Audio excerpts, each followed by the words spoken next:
සොයා මතකින්. හෙලෝ, කොහොමද ඔයාලා හැමෝම සතුටින් පරිස්සමින් ඉන්නවා නේද? ඔන්න වෙසක් එකට ඉස්සෙල්ලා දවසේ ගත්ත වීඩියෝ ටිකක් තමයි මම ඔයාලත් එක්ක මේ ෂෙයා කරගන්නේ. වෙසක් එකට අපි හදපු කූඩුවත් ඔයාලත් එක්ක ෂෙයා කරගන්න මං හිතුවා. ඉතින් ඔන්න මට හිතුණා ටිකක් දවල් වුණාන් පස්සේ මෙන්න මේ විදිහට ඉස්සෝ කරි එක හදාගන්න ඕනි කියලා.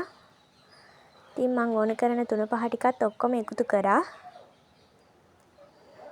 මේ තියෙන්නේ මම කපාගත්ත තක්කාලි, රම්පේ, සුදු ලුණු ඒවා.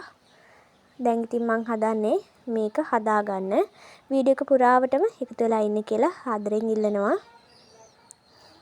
ඉතින් ඔන්න තෙල් ටිකකුත් දාගත්තා. නිර්මණි දේශලම් වෙලා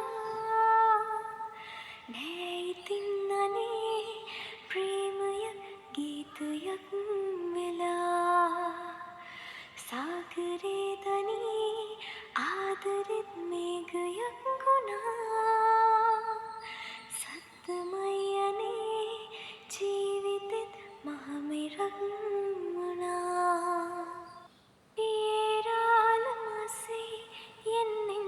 தோன்றும் அது யாவும் பேச பல ஜென்மம் வேண்டும் ஏழு ஜென்மம் ஒன்றாக செய்து உன்னோடு இன்றே நான் வாழ வேண்டும்.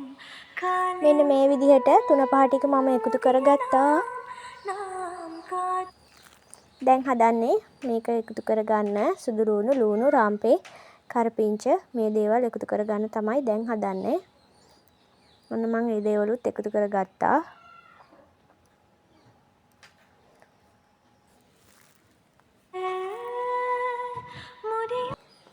ඉතින් මම මේ ඉස්සෝ කරි එක හදන විදිහ, ඔයගොල්ලෝ හදන විදිහත් වෙන වෙන ක්‍රම තියෙනවා නම් මම ආසයි ඒවත් දැනගන්න. යටින් කමෙන්ට් එකක් දාන්න කියලාත් ආදරෙන් ඉල්ලනවා. ඒ වගේම මගේ channel එකට අලුතෙන් එකතු වෙන කෙනෙක් නම් ඔයාවත් හරිම ආදරෙන් මගේ channel එකට පිළිගන්නවා. ඔන්න මම හිතුවා ඉස්සුන් ටිකක් උණුසුම නිසා මට කන්නත් හොඳ නැහැ. ඉතින් ආසාවට කනවා. ජෙලි එකකුත් හදා ගන්න ඕනි කියලා. ඉතින් මම දැන් හදන්නේ මෙන්න මේකත් හදාගන්න. මෙන්න මේ විදිහට මම ජෙලි එක සෙට් වෙන්න සීස එකටත් දාන්න ඕනේ. දැන් හදලා තියෙන්නේ. මම හදාගත්ත කෑම වේල තමයි මේ තියෙන්නේ. ඔයාගේ වෙනවා හිටමා. ඔන්න ඉතින් හවස් වරුවේ අපි පුංචි ගමනකුත් ගිහින් ආවා. අපේ වෙසක් කූඩුව බලන්නත් රැඳින්න කියලා ආදරෙන් ඉල්ලනවා. වීඩියෝ එක පුරාවටම රැඳිලා හිටිය ඔයාලට තෙරුවන් සරණයි.